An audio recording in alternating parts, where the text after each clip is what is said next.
Mesdames, Messieurs, bonsoir. C'est un plaisir de vous retrouver une fois de plus dans cette édition de Un jour, un événement.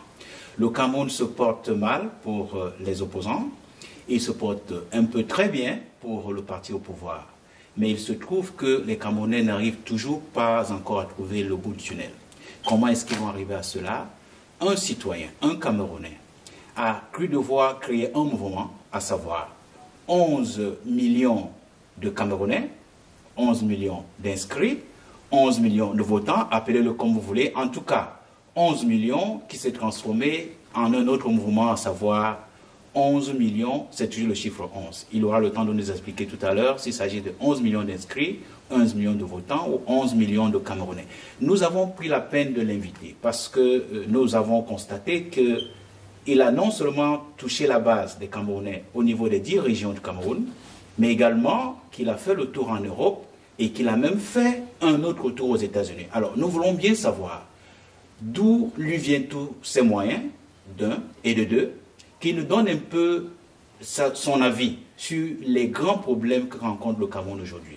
Vous l'avez imaginé, il s'agit bel et bien de M. Cabral Libby. M. Cabral Libby, bonsoir. Bonsoir à vous. Qu'est-ce qui vous fait courir? D'abord, je commence à tolérer de moins en moins les petites insuffisances ou les petites paresses de journalistes. Vous l'avez dit, vous m'avez invité. Prenez la peine souvent, lorsque vous m'invitez, de vous renseigner suffisamment à mon sujet. L'opération que j'ai lancée, l'opération 11 millions d'inscrits, qui a muté en opération 11 millions de citoyens. J'espère pour vous que la prochaine fois que l'idée vous viendra de m'inviter ou de parler de moi, vous aurez le terme juste et le renseignement à propos. Maintenant, qu'est-ce qui me fait courir? Permettez que nous puissions passer aux aveux complets, parce qu'on dit souvent que l'enfer, c'est les autres. Nous passons aux aveux complets. Donc, vous parlez de 11 millions de citoyens. 11 millions de citoyens, autant pour moi. Ok, alors, la question que vous m'avez posée, qu'est-ce qui me fait courir? Tant mieux, vous vous intéressez maintenant à mes activités athlétiques. Tout à fait. C'était pour rire. Mais je cours depuis 13 ans. Je suis dans le champ public, je l'ai rappelé à l'envi, je suis dans le champ public, médiatique, politique depuis 13 ans. Et depuis cette date-là, c'est-à-dire novembre 2004, j'exprime ma vision d'un Cameroun différent. J'ai tiré ou fait le constat d'échec du système gouvernant camerounais. Et depuis cette date, je n'ai cessé de mobiliser, d'enseigner, de renseigner, de commenter, de critiquer, de proposer pour que le Cameroun soit gouverné différemment. Voilà ce qui me fait courir. Je pense que je suis un digne ou respectable ou modeste continuateur de ceux qui ont précédé le travail que j'essaie d'accomplir, que je m'évertue à accomplir, c'est-à-dire celui de la construction d'un Cameroun où chaque Camerounais portera la fierté de sa nationalité, où chaque Camerounais se sentira en sécurité, où chaque Camerounais pourra avoir une espérance, où chaque Camerounais pourra appréhender l'avenir en toute sérénité. Bien, vous voulez que chaque Camerounais appréhende l'avenir en toute sérénité. Cela me donne l'occasion de vous demander votre point de vue par rapport à l'actualité qui est tout à fait brûlante et pour laquelle les chefs d'État de l'Union européenne, en fait, l'Union européenne et l'Union africaine se sont retrouvés au niveau de la Côte d'Ivoire. Quelle est la lecture que vous faites de cette rencontre Union africaine-Union européenne? Mais écoutez, c'est une lecture tout à fait classique. Les rapports entre les continents sont des rapports géopolitiques, géostratégiques, au cœur desquels s'inscrivent un certain nombre de problématiques qui diffèrent d'un moment ou à un autre de l'histoire. Mais ce qui est important, c'est l'échelle, et j'emploie ce terme à M. Macron, c'est l'échelle où on situe ces relations, où on situe ces rencontres, où on situe ces rapports. Tant que ces rencontres-là s'inscrivent encore dans un paradigme de dominant, de dominer, lorsque ces rapports sont traversés par le complexe de supériorité par les uns et d'infériorité par les autres, ça donne au finish des rencontres un peu pour rien, où les uns viennent donner des ordres, les autres les reçoivent. Il me semble que, rendu à cette date de notre histoire, ce n'est plus sous ce prisme-là qu'il faut appréhender ce type de rencontre. Maintenant, les souverainetés africaines sont suffisamment consolidées aujourd'hui pour que, dans des rencontres avec l'Union européenne, que les choses se fassent différemment. Mais la grande question que je me suis posée, où étaient donc les États européens? Étaient-ils suffisamment représentés? Étaient-ils représentés par les personnes qui tiennent aujourd'hui la gouvernance de l'Union européenne? Est-ce que les grandes puissances européennes étaient suffisamment représentées? C'est une question à laquelle tout le monde peut répondre. Mais la thématique, elle m'intéresse au plus haut point, qui était celle de l'investissement sur la jeunesse pour un avenir durable. Ça rejoint, en tout cas cette thématique, elle rejoint totalement celle qui a toujours servi de ligne directrice de mon combat personnel. Depuis 13 ans, je vous le dis, j'ai toujours estimé que l'Afrique, notamment mon pays, le Cameroun, si vous voulez qu'on s'arrête là, qu'il y ait un véritable renouvellement de la classe politique, qu'il y ait un rajeunissement de la classe politique. Je me réjouis que cela ait été au cœur des échanges, même si, une fois que je me suis revu, je suis obligé de reconnaître, pour le regretter, que pendant qu'on parle de la jeunesse, ben, tout autour de la table de discussion, on voit moins de jeunes, ou plutôt on a vu moins de jeunes. Mais de toute façon, j'espère que beaucoup de jeunes Africains étaient à l'écoute. Bien voilà, mesdames, messieurs, merci de vous joindre une fois de plus à nous. Au microphone, je suis Roncessé dans cet entretien avec Cabral Libi qui s'entretenait avec nous au sujet de la rencontre Union africaine-Union européenne qui s'est tenue du côté de Abidjan. Et nous allons aborder un des aspects également de la plupart des tournées qu'il a faites. Monsieur Cabral Libi, vous avez séjourné en Europe. Quel était l'objet de ce séjour? C'est le même objet qui a gouverné le tour du Cameroun que j'ai effectué dans le cadre de la sensibilisation des masses à l'effet d'une inscription massive, si je puis m'exprimer ici, sur les listes électorales dans la perspective de l'année électorale 2018. Donc je suis allé à la rencontre des compatriotes de la diaspora à leur demande et c'est tout à leur honneur. D'abord, le prétexte, vous devez le savoir, parce que ça a été diffusé longuement dans les réseaux sociaux, c'était ce prix qui m'a été décerné par l'Observatoire électoral de la diaspora, prix du meilleur booster de la démocratie en 2017, et à la faveur justement de ce prix qui m'a été décerné en Belgique, les compatriotes de l'Europe, dans plusieurs pays, ont manifesté leur envie de me rencontrer. Ça a donc donné lieu dans beaucoup de pays à des rencontres de discussion. C'était le cas en France, dans plusieurs villes, je crois, Nantes, Paris, Drenny. C'était le cas en Italie, à Milan, à Rome. Ça a été le cas en Suisse, je crois, Genève, Lausanne. Et ça s'est fait dans un délai assez court et j'ai dû courir longtemps pour employer un terme que vous chérissez personnellement. Tout à fait. Et comme je le disais tantôt, ça a donné lieu à des échanges très intéressants. Les Camerounais de la diaspora qui étaient inondés de désinformation en mon sujet ont eu l'occasion de me poser toutes les questions liées au financement, liées à mes intentions réelles, liées à toutes ces accusations saugrenues que beaucoup de personnes visiblement dérangées, oisives, pensent devoir déverser dans les réseaux sociaux et ailleurs, mais en même temps, c'est un peu ça le champ politique aussi. Donc c'était plutôt intéressant. Je suis parti de là avec le sentiment que beaucoup d'équivoques étaient levés, que beaucoup de mensonges étaient balayés, et j'ai surtout senti en ces Camerounais une profonde attente, dans le sens d'une proposition de les faire rentrer au Cameroun. Et c'était exactement cela mon message. Je leur disais, je vous tends la main, rentrons au Cameroun, aidez-moi à créer des conditions de votre retour au Cameroun. Et je leur ai fait un certain nombre d'offres.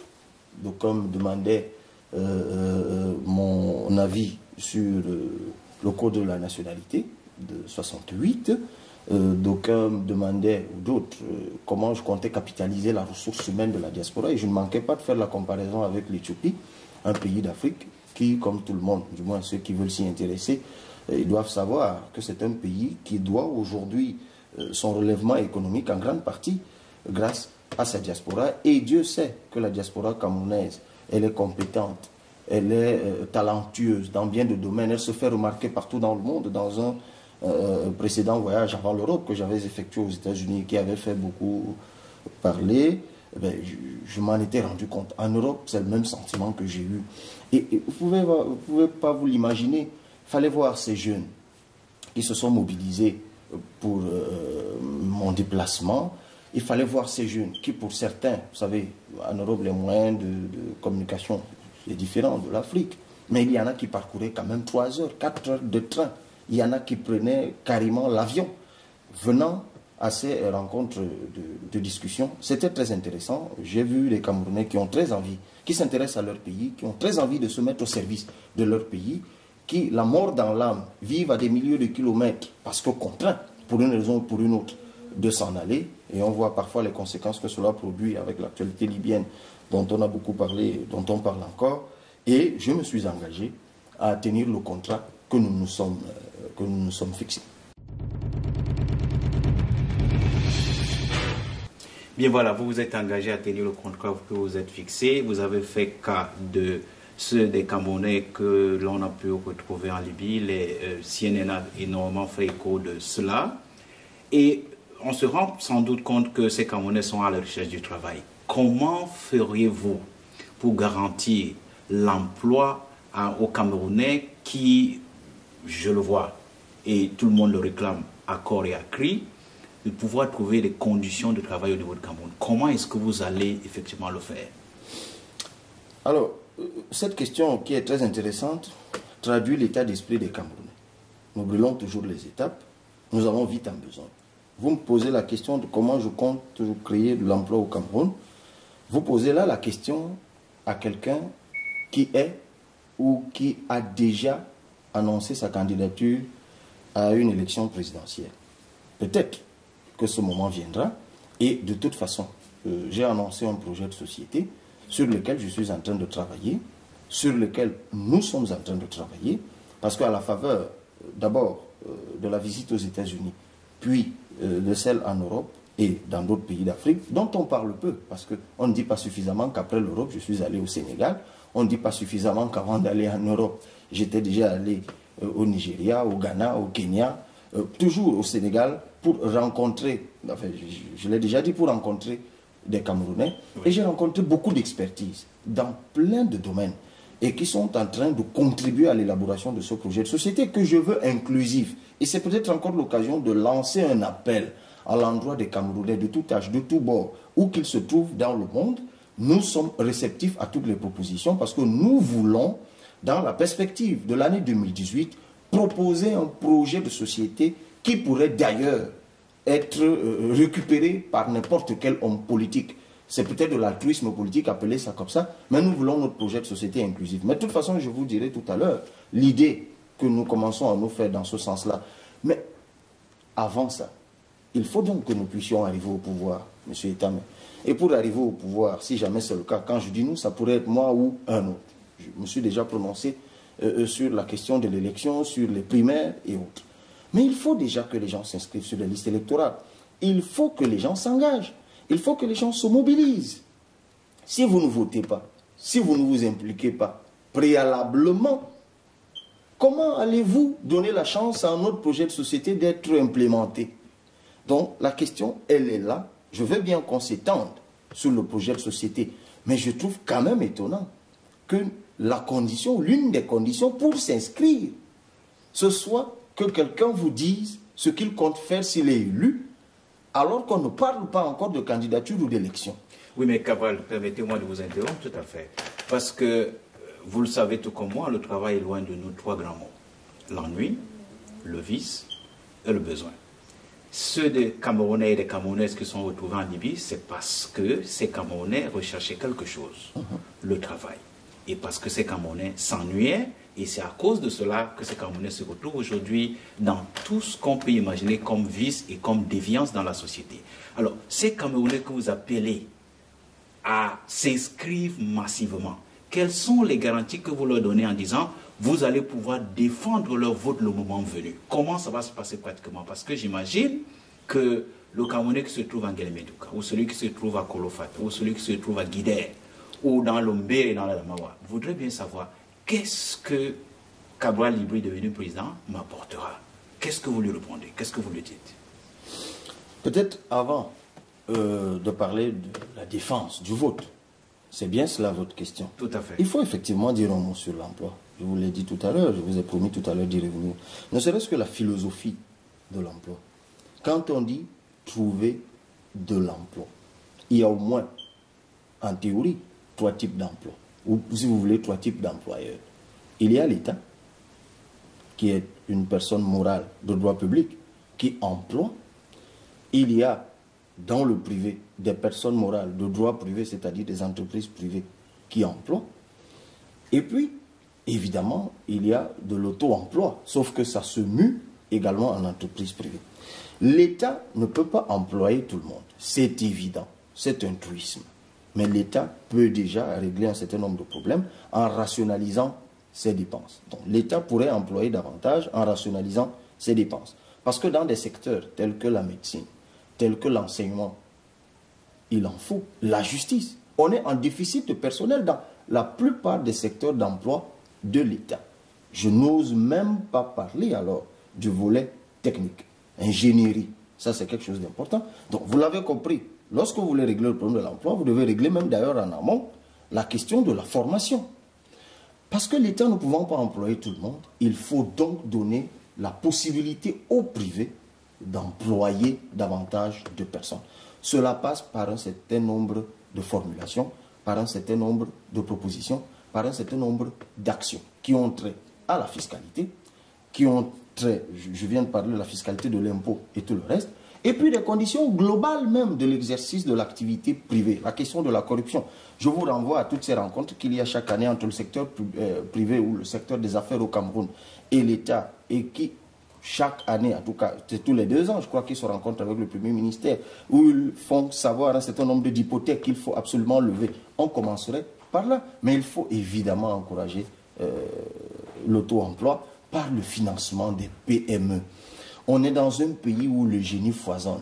On est dans un pays où le génie pourrait foisonner davantage. Il suffit simplement de donner la possibilité à tous ces jeunes, dans un secteur aujourd'hui comme l'électronique, les NTIC, il suffit simplement de mettre à la disposition des jeunes qui ont des idées incroyables et qui peuvent mettre en route des entreprises multiples, multitalents, multifonctions, multi-options, mettre à leur disposition un financement. D'ailleurs, c'est des mécanismes qui existent déjà au Cameroun, mais qui ont été malheureusement dévoyés. Il faudra les rationaliser et en créer d'autres. À la vérité, on doit être dans un pays où lorsque vous avez une idée et que vous avez pensé une façon d'implémenter cette idée, vous devez vous trouver en l'État des personnes, quand je parle de l'État, en l'État, c'est-à-dire l'État, personne morale de droit public, des personnes qui vous accompagnent dans une meilleure formalisation de l'idée que vous avez eue, et puis dans une perspective d'acquisition des moyens de financement qui vous permettent de mettre en route cette idée. C'est comme ça que tous les pays du monde fonctionnent. L'Allemagne, les États-Unis, la France et ailleurs. Ce sont les PME. Le secteur de l'agriculture, à la faveur de ma visite en France, je suis allé jusqu'en Bretagne. J'y ai passé 2 ou 3 jours aux côtés des agriculteurs français, des éleveurs français, alors ceux de l'arrière-pays véritablement. J'ai vu un modèle économique, et j'en ai parlé, qui est très proche du nôtre. Mais le secteur agricole, pendant qu'on y est, quand est-ce qu'on va instituer au Cameroun un statut de l'agriculteur, avec des avantages qui vont avec? Quand est-ce que dans notre pays, comme ça se fait dans tous les pays à peu près normaux du monde, on va subventionner l'agriculture? Dans un pays où vous êtes entré, vous avez pris des engagements avec l'Union européenne sur les APE, où vous allez mettre vos agriculteurs en compétition avec d'autres. Comment vous comptez régler ce problème si vous n'aidez pas les vôtres? Non seulement à s'établir, mais également à se moderniser. Ça fait partie des réflexions, je l'ai dit, on aura tout le temps d'en parler lorsque le travail que nous sommes en train de faire. Je ne voudrais pas avancer trop vite parce qu'il y a des équipes qui travaillent, et j'en profite d'ailleurs pour dire merci à tous ces informaticiens, à tous ces économistes, à tous ces juristes, ces anthropologues, ces archéologues, parce qu'en fait, on en a ces sociologues, ces historiens, tous ces jeunes, ils sont universitaires, ils sont dans le marché de l'emploi et ailleurs, au Cameroun et ailleurs, qui ont accepté de se mobiliser pour ce travail. J'espère que dans les semaines qui viennent, il sera prêt et on en parlera plus longuement. Bien, on en parlera. Maintenant, nous allons parler d'autre chose. Et puis, vous avez évoqué tout à l'heure le problème de la formation et le problème de formation, le problème des universités. Je voudrais vous amener un peu du côté de Ngouaekele. Mais avant d'arriver au côté de Ngouaekele, je voudrais m'arrêter à l'ENAM. Nous avons vu que le directeur général de l'ENAM et puis sa tutelle, apparemment, ne semblaient pas du tout s'entendre sur la formule ou la procédure de publication des résultats du concours d'entrée à l'ENAM.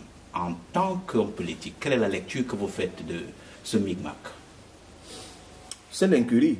C'est une métastase de l'incurie qui règne au Cameroun. Je ne sais même pas pourquoi il faudrait s'y étendre. Pour moi, c'est un épiphénomène. Ça fait partie...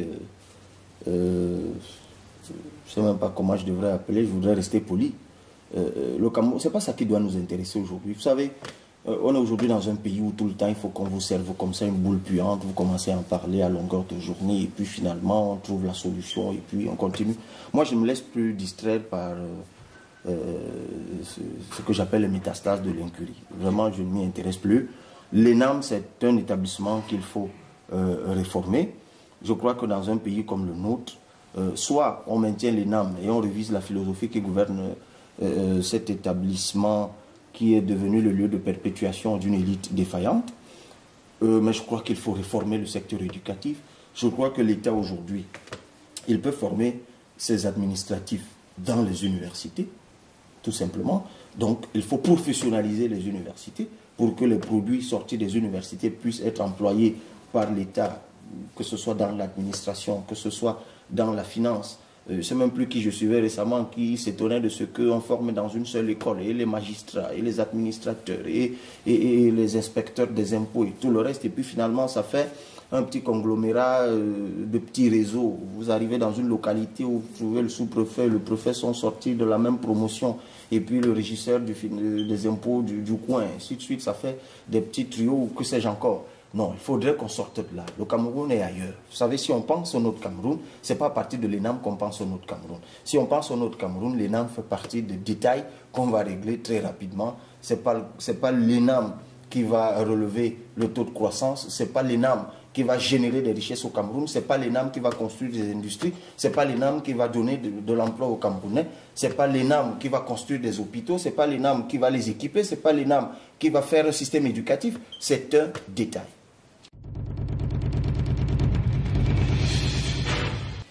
Bien voilà, mesdames, messieurs, si vous venez de vous joindre au microphone, je suis Ron CC. Je m'entretiens avec M. Cabral Libby qui est en train d'aborder un certain nombre de problèmes internationaux et également les problèmes camerounais.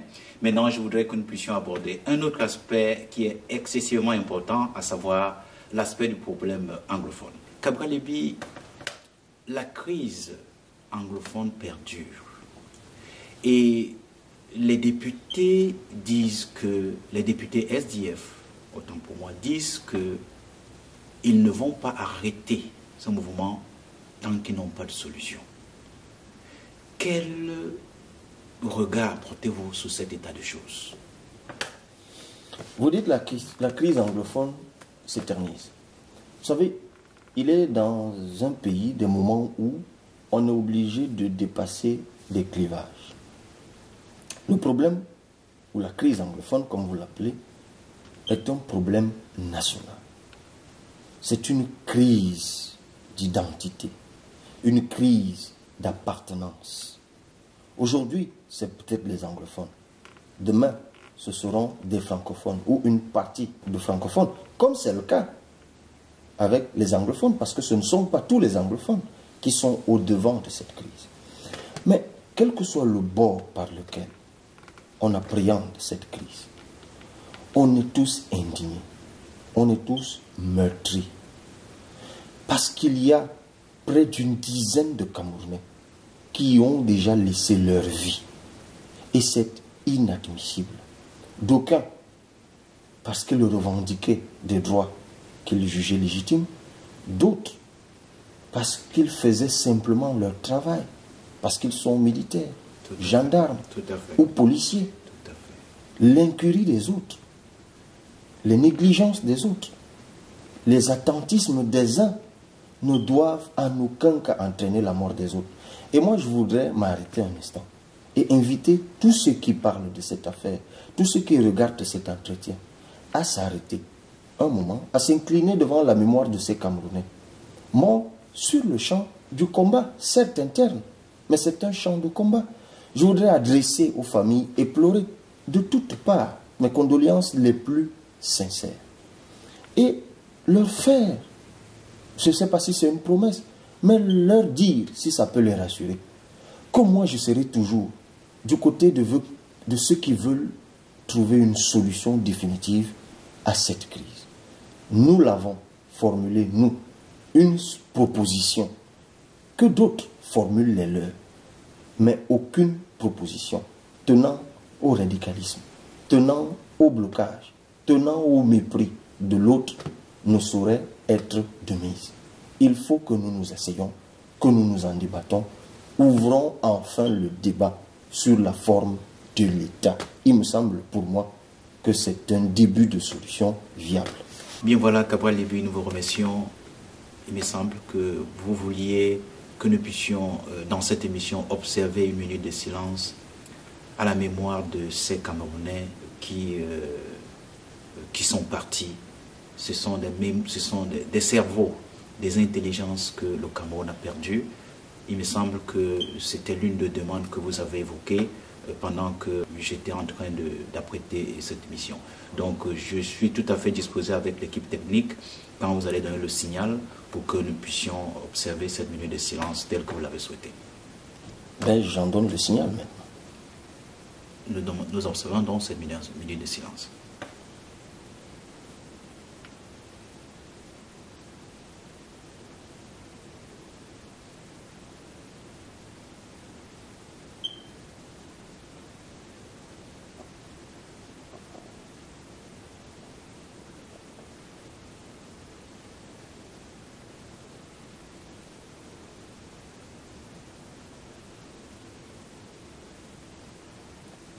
Je vais peut-être donner le signal de la fin aussi. Voilà. Merci infiniment, Cabral Libye. Que Dieu vous bénisse. Merci, que Dieu vous bénisse également. Nous avons vu l'Assemblée nationale camerounaise. 4 de ces étages qui sont partis en flammes, beaucoup de pertes.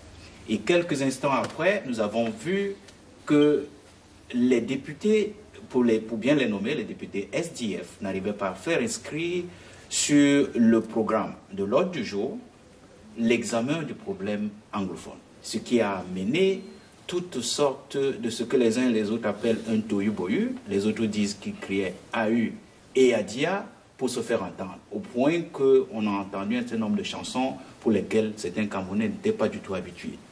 En tant qu'homme politique, quel regard portez-vous sur ce genre de fonctionnement où tout semble aller sens dessus-dessous au niveau de notre Assemblée nationale? D'abord, vous avez commencé par l'incendie. Je le regrette.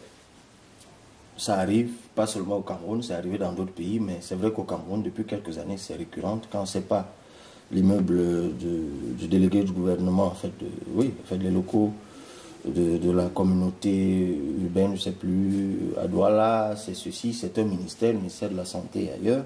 Nous attendons, comme d'habitude, que les enquêtes qui sont diligentées à ce propos soient achevées, et on en saura peut-être davantage. Sur les députés SDF, notamment, qui font honte ces derniers temps, en tout cas pour la dernière session de l'année 2017, la session parlementaire, ils font montre d'un activisme qui est remarqué et qu'il faut saluer. À la vérité, le rôle du député, c'est cela aussi. Il est l'élu du peuple et il doit pouvoir être porteur au sein du Parlement des aspirations du peuple. Maintenant, lorsqu'on dit que les députés SDF bloquent le travail parlementaire parce qu'ils veulent qu'on examine le problème anglophone. Vous savez, moi je suis juriste, publiciste, c'est vrai internationaliste aussi, mais je voudrais comprendre, je voudrais décoder cela juridiquement. Oui, à l'Assemblée nationale... Avant que vous ne décodiez cela juridiquement, allons-y pas à pas, puisque vous voulez qu'on parle en termes de droit. Leur requête est-elle fondée dans le fond et en l'état? Écoutez, si on s'entend déjà sur le fond, on aura beaucoup avancé. Parce que la forme, je ne sais pas comment c'est libellé. On n'a pas beaucoup communiqué là-dessus. Mais ça rejoint ce que je voulais expliquer. L'Assemblée, le Parlement, a des fonctions, remplit un certain nombre de fonctions. Au-delà de la fonction de légifération, on vote les lois, il y a la fonction d'enquête, la fonction d'investigation. Tout à fait. Et il y a la fonction de contrôle. Alors, je voudrais comprendre, quand on dit qu'il faut inscrire à l'ordre du jour le problème anglophone, puisque c'est cela l'objet du blocage. Tout à fait. C'est pour ça que je parlais de décodage juridique. Quel est le problème au fond? Le SDF a-t-il introduit une proposition de loi portant sur la crise anglophone? Et on sait que cette crise a achoppé notamment sur la forme de l'État. Est-ce que le SDF, à ce jour, est porteur d'un projet de loi ou un projet de révision de la Constitution? Je n'ai toujours pas de réponse à cette question. Est-ce que la requête du SDF porte sur une investigation? Auquel cas, il y a un travail. Les enquêtes parlementaires, ça existe. Et dans le système parlementaire camerounais, l'enquête parlementaire connaît pratiquement le même process que la loi ordinaire. Donc, je veux comprendre, au fond, qu'est-ce qu'ils ont introduit. Vous savez, dans une de mes sorties médiatiques, j'avais affirmé sur la question du code électoral que si on en était là aujourd'hui avec le même code, c'est parce que beaucoup de nos députés, notamment ceux de l'opposition, se montraient laxistes sur la question. À cette époque-là, on m'a taxé de nihiliste, que je ne voulais pas reconnaître le travail qui avait été fait par le parlementaire, ce qui n'était ni la lettre ni l'esprit de mon propos. Et évidemment que c'est un combat qui préoccupe nos parlementaires, notamment ceux de l'opposition. Ils n'ont eu de cesse de le dire, notamment en 2014, ainsi de suite, à maintes reprises. Mais j'avais posé une question simple. Au regard de la Constitution, le SDF, par exemple, qui a aujourd'hui un groupe parlementaire, peut, selon les usages parlementaires, proposer à l'ordre du jour une proposition de loi portant sur un sujet de son choix. Et qui, à la 3e session, est examiné de plein droit, si cela ne fait pas l'objet d'examen lors des 2 précédentes sessions. C'est une prescription constitutionnelle. Et à l'époque, j'avais pensé que les partis politiques d'opposition devaient au moins faire ce qui est à leur disposition, c'est-à-dire sortir de l'hémicycle lorsque la Constitution était violée sur un sujet comme celui-là. Ce qui n'a pas été le cas jusqu'ici. Mais il n'est jamais tard, comme on dit. Si finalement les députés SDF ont compris que c'est ce blocage-là qui est efficace, ben c'est tant mieux. Parce que c'est comme cela que nous voulons notre Parlement. Et c'est tout ce qu'on leur demande. De pouvoir courageusement exprimer leur mécontentement, de pouvoir courageusement bloquer ce train-train qui nous mène nulle part. Donc je salue cette réaction. Maintenant, on peut toujours trouver en cela un certain opportunisme politique, parce que c'est la crise anglophone. La plupart des députés que nous voyons manifester sont anglophones. La crise dure depuis 1 an. Donc, ils auraient pu le faire depuis 1 an, mais ils choisissent maintenant de le faire. Tant mieux. Ceux qui aiment beaucoup analyser diraient que, bon, ils le font parce que c'est la dernière session avant l'entrée dans l'année électorale et que peut-être que dans leur base électorale, les électeurs estiment qu'ils ne les ont pas suffisamment défendus et qu'il faut qu'ils se rattrapent rapidement avant d'entrer en année électorale. Mais dans un cas comme dans l'autre, opportunisme politique ou pas, de toute façon, la politique se nourrit aussi d'opportunisme. Le plus important, c'est l'objectif qu'on veut atteindre et la façon dont on s'y engage ou s'y investit. Et dans le cas spécifique que vous évoquez, moi je le salue, je le répète encore, je le salue, espérons simplement qu'en face, le message va être entendu. Et puis de toute façon, c'est peut-être l'occasion pour les autres franges de l'opposition qui sont représentées au Parlement, et même en dehors, d'exprimer leur soutien, et même peut-être de le manifester à l'endroit du STF. Il faut parfois sortir des petits égoïsmes des uns et des autres. De toute façon, moi, j'exprime tout mon soutien à ce qui se passe là-bas. Bien voilà, vous estimez tout votre soutien à ce qui se passe du côté de l'hémicycle à Mouekele. Restons pratiques. Vous voulez que les Camerounais arrivent à voter. Vous voulez qu'ils soient patriotes. S'il vous était demandé de proposer une solution de crise pour résoudre ce problème de façon définitive, quelle est la solution que vous donnerez? Au point où on en est, il n'y a plus de solution miracle. Il faut avoir l'humilité de le reconnaître. D'ailleurs, la situation a dérivé dangereusement à un tel point que j'ai suivi le président de la République du Cameroun revenant de sommet de l'Union africaine, en fait UA ou UAUE. L'Union africaine, l'Union européenne. Et qui a fait une brève déclaration écrite à la descente de l'avion où il disait que c'était clair pour tout le monde maintenant qu'il s'agissait d'une bande de terroristes à la solde d'un mouvement réputé sécessionniste, étant entendu que la sécession au regard de l'article 111 de notre code pénal est elle-même une infraction criminelle. Donc, on en est là.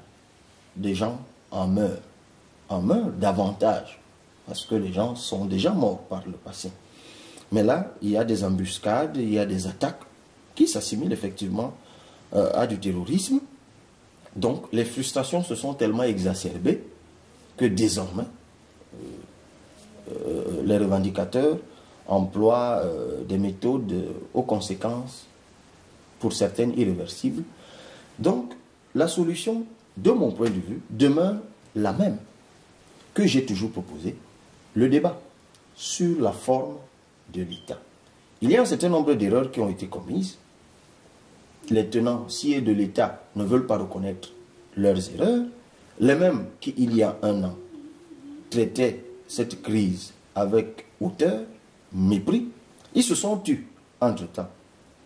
Ils ne parlent plus. Tant mieux, c'est déjà une avancée. Mais c'est une façon pour eux de reconnaître qu'ils se sont trompés. Donc, il faut rouvrir le débat. Ce débat auquel on a mis fin, simplement parce que certaines élites anglophones voulaient éliminer des élites montantes qui s'étaient constituées un interlocuteur de l'État et qu'ils sentaient leur position menacée, ça a donc créé un vide qui a laissé prospérer des radicaux et ça a donné lieu à ce que nous vivons. Je le dis encore, le problème anglophone porte sur la forme de l'État. Et il est, de mon point de vue, encore temps d'ouvrir un débat sur la forme de l'État. La proposition que nous avons faite, elle est connue. C'est celle d'un fédéralisme à 10 que nous appelons le régionalisme. Parce que le fond de ce problème, c'est l'autonomie. Les Camerounais aujourd'hui, que ce soit du nord-ouest et du sud-ouest et des autres régions du Cameroun, sont arrivés au constat que l'un des problèmes, c'est l'extrême centralisation du pouvoir. Il faut décongestionner, permettre aux régions de s'autogérer. Cela passe par une révision de la Constitution, une répartition rationnelle des compétences, celle dévolue à un État central, celle dévolue aux régions. Est-ce que c'est si compliqué? Mais on ne veut pas le faire, simplement par condescendance, par fatuité, par mépris. Eh bien, ça donne ce que ça donne. Bon, maintenant que ça se militarise, visiblement, ça fait l'affaire des gouvernants, parce que quand ça se militarise, l'usage de la force, ils en sont experts. J'espère effectivement que ça donnera quelque chose, mais je sais déjà que ça ne donnera pas grand-chose. Ça peut entraîner un répit, parce que les armes crépitent de toutes parts, mais le problème demeure dans le fond. Pourquoi ne nous arrêtons-nous pas pour le régler effectivement et définitivement? Eh bien, nous devons régler cela comme vous le dites et merci pour votre proposition. Dans tous les cas, l'homme est un apprenti, la douleur est son maître et nul ne se connaît tant qu'il ne s'est pas mesuré à l'obstacle. Et je pense que dans le cas précis, le Cameroun s'est effectivement mesuré face à l'obstacle qui se produit au niveau de l'Assemblée nationale parce que ces députés disent qu'ils vont continuer le blocus jusqu'à ce qu'ils puissent être entendus. Maintenant, je voudrais revenir à votre mouvement. Quel est l'état des lieux de votre mouvement? Le mouvement se porte très bien. Très bien, c'est-à-dire que comment se comment se portent les gens de l'extrême nord, ceux du nord, ceux du sud, ceux de l'est, ceux de l'ouest? Je viens de vous le dire, le mouvement se porte très bien. Le travail que nous avons engagé dès le lendemain du 31 août, date de clôture des inscriptions sur les listes électorales, visait la mise en place des démembrements du mouvement dans les 360 arrondissements du Cameroun. C'est ce travail qui est en train d'être fait. C'est l'occasion encore de remercier tous ces Camerounais qui se mobilisent chaque jour davantage pour que cet objectif soit atteint. Vous présumez que ce n'est pas toujours évident.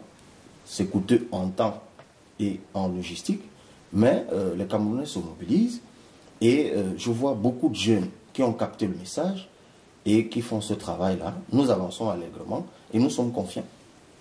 Bien, vous avancez allègrement et vous êtes confiants. D'ailleurs, nous avons vu dans les réseaux sociaux un certain nombre de cartes de membres qui circulent.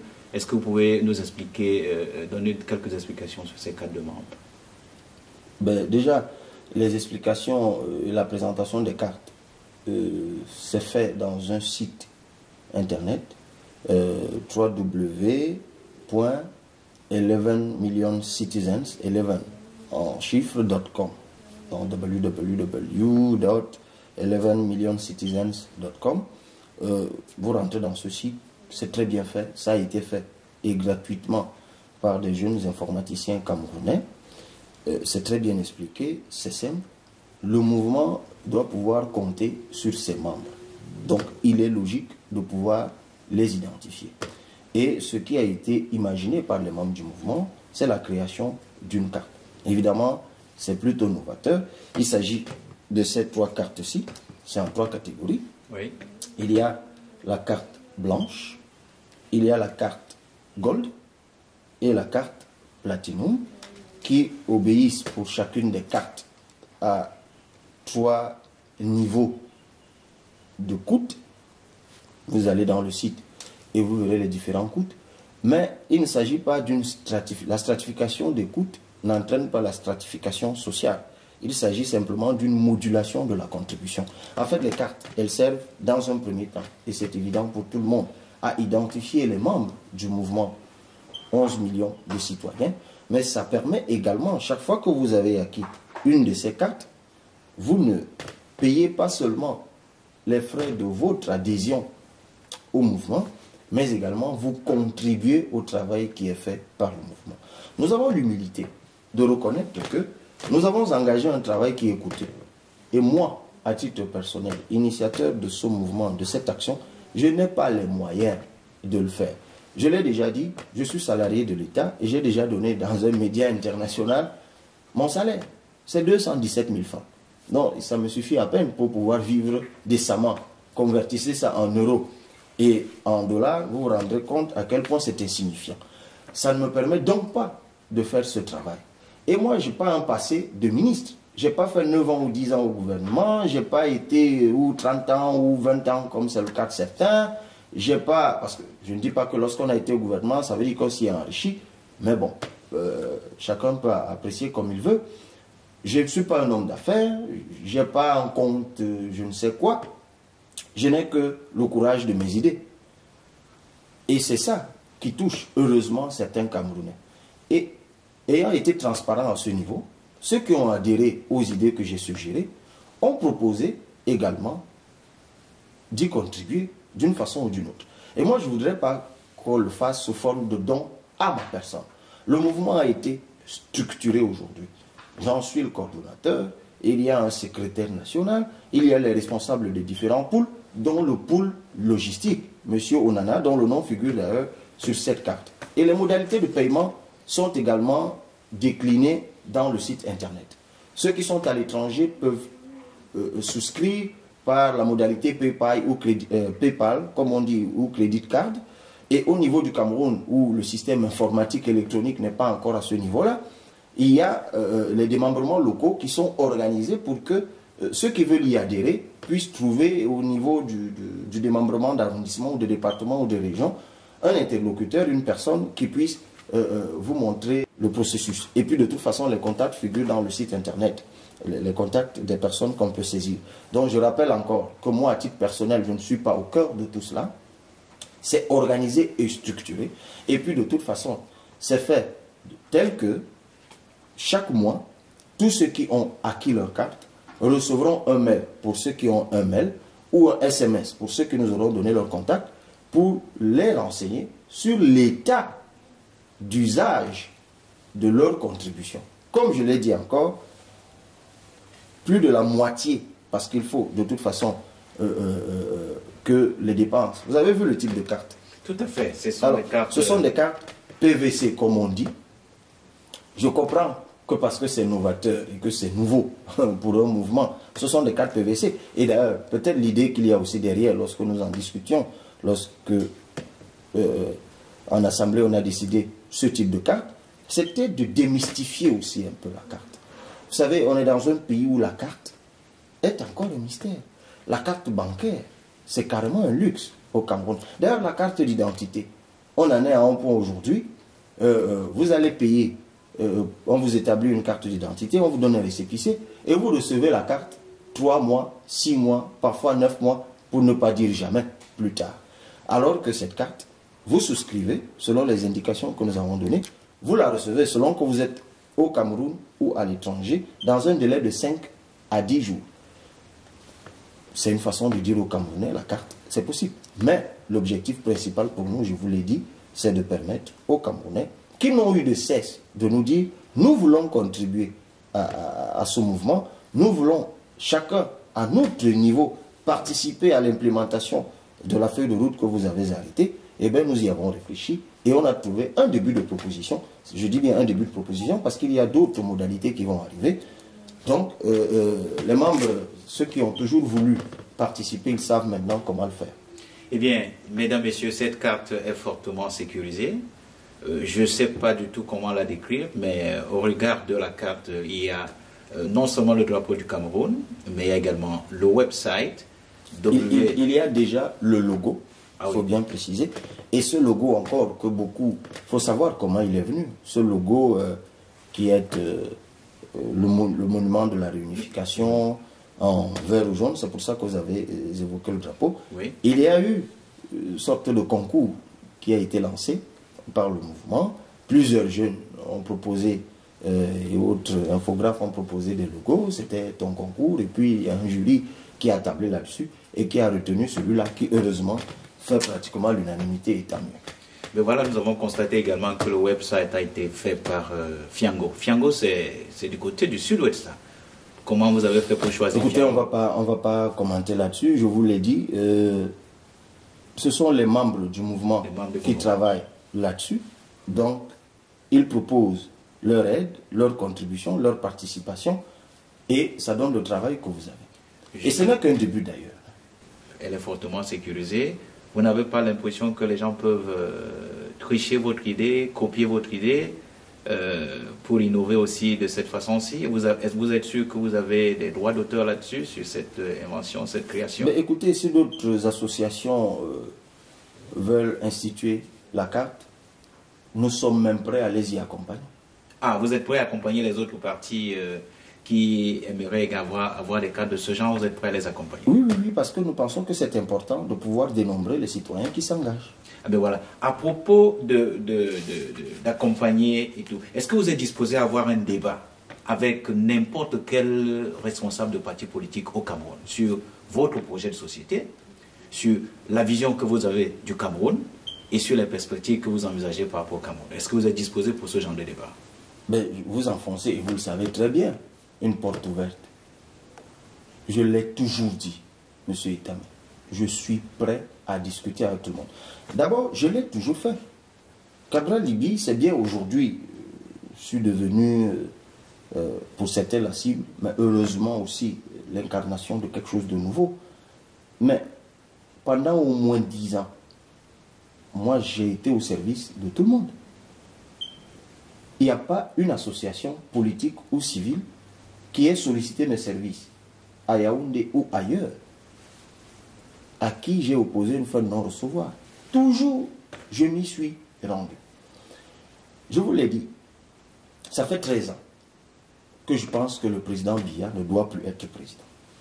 Il faut qu'on soit clair. J'ai rien contre la personne.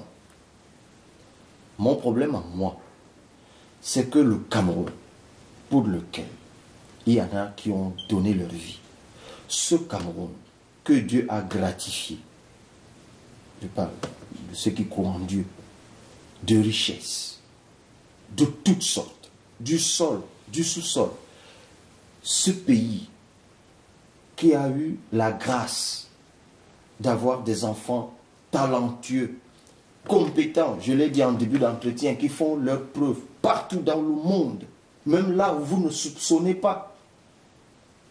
J'ai toujours pensé, depuis ma jeunesse, que ce pays ne méritait pas une telle gouvernance.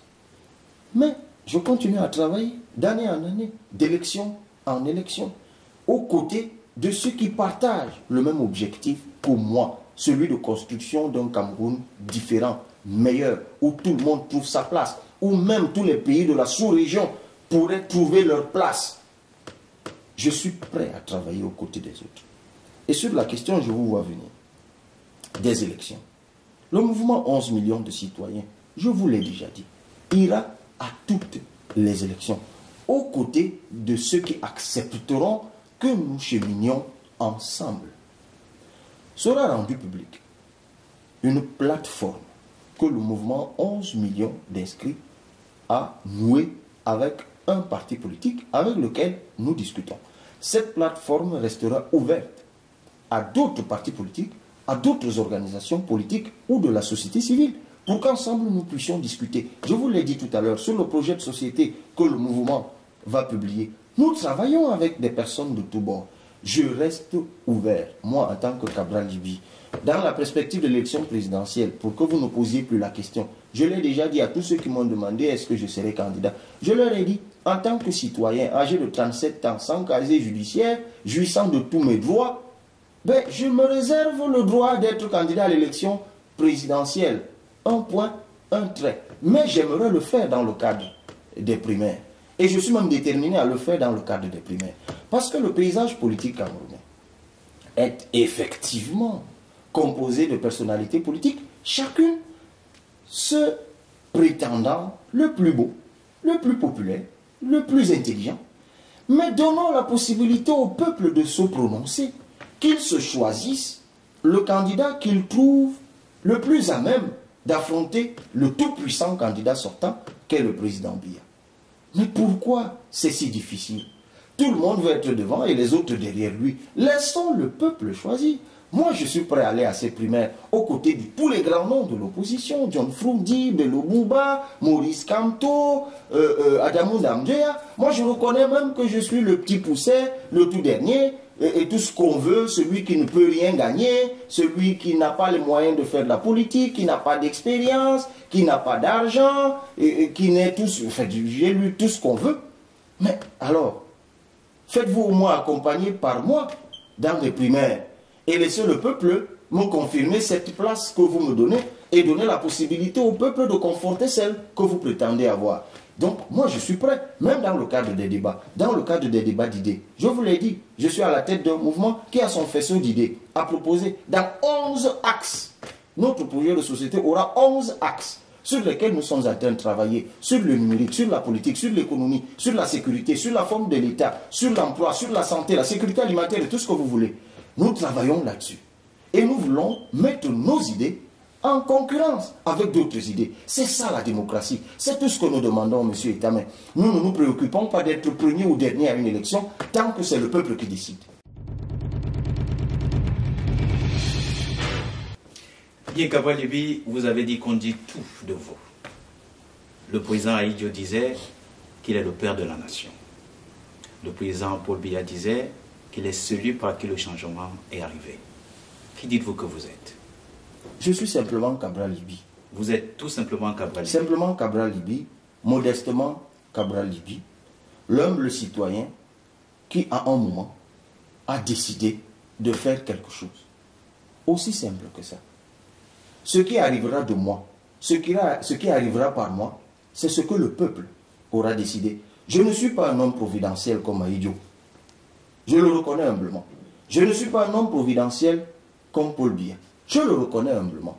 Je veux simplement être celui qui exprime ses aspirations, celui qui est porteur des aspirations de ceux qui acceptent de l'accompagner. Aussi simple que ça. Arrêtons de mystifier la politique. Et c'est justement ce schéma d'homme providentiel qui nous a mis là où nous sommes, où les gens veulent se faire accepter sans avoir donné les gages de ce qu'ils peuvent faire véritablement. Moi, je veux bien qu'on dise que le président Ahidjo a été le père de la nation. Mais vous pensez sincèrement que c'est vrai ça? D'abord, c'est quoi le concept de père de la nation? Ce paternalisme qu'on a construit, où on fait passer un chef de l'État pour un parent à qui on n'a pas de compte à rendre et qui décide de notre avenir, qui décide de ce que nous faisons, à qui nous n'avons pas le droit de dire qu'ici tu as bien fait, là tu as mal fait, ou alors nous devons simplement lui dire à chaque fois qu'il a bien fait. Mais non, c'est une construction qui vise à construire, en fait, quand je dis j'allais faire une tautologie, mais qui vise à instituer ce que j'appelle le Nkoukouma presidentialship. Vous avez mélangé et le français, et l'anglais, et le patois. Mais oui,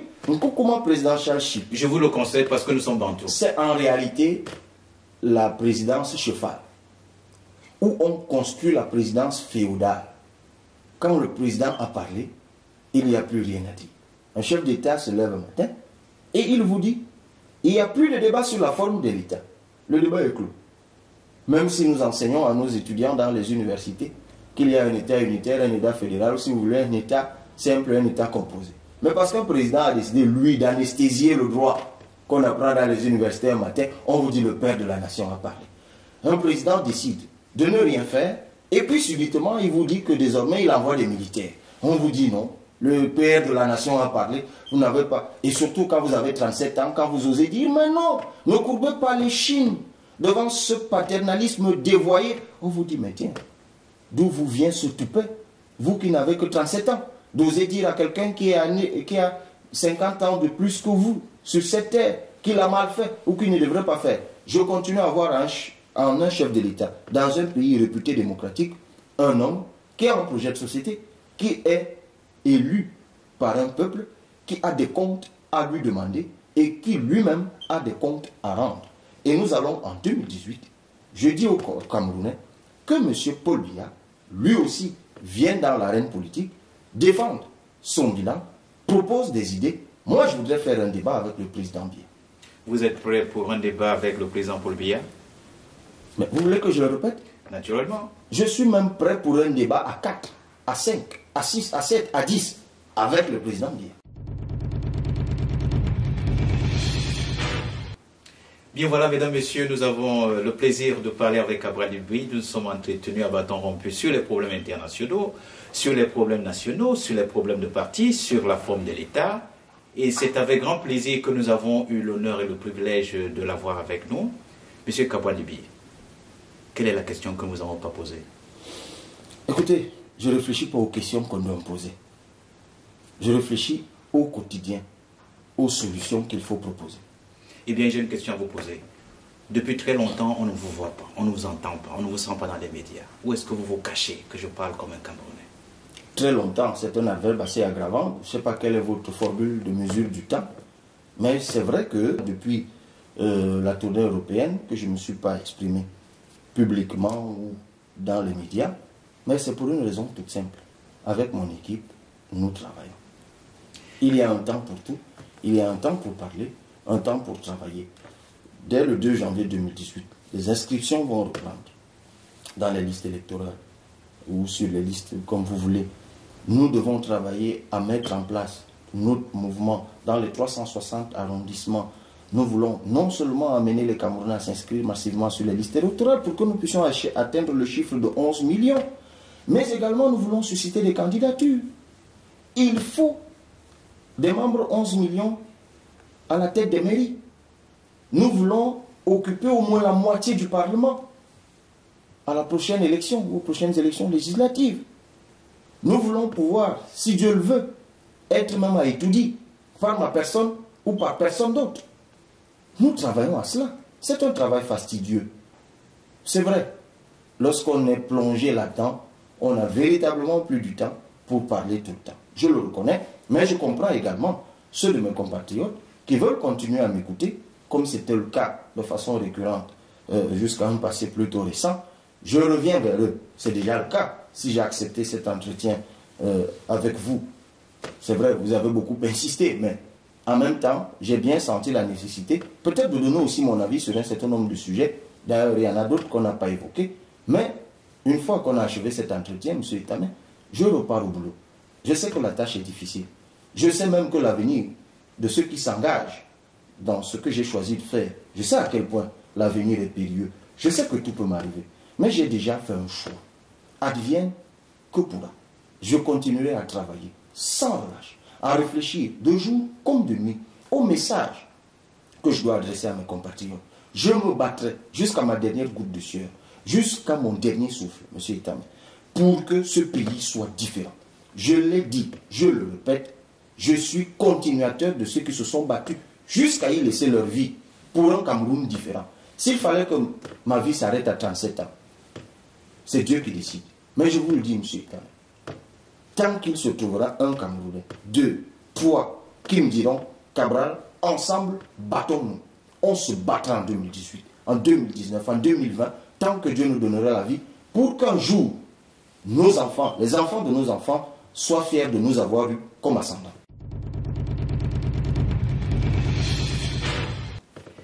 Bien voilà, mesdames, messieurs, c'est toujours un grand plaisir de s'entretenir avec Cabral Libby. Cabral Libby, est-ce que vous êtes charismatique?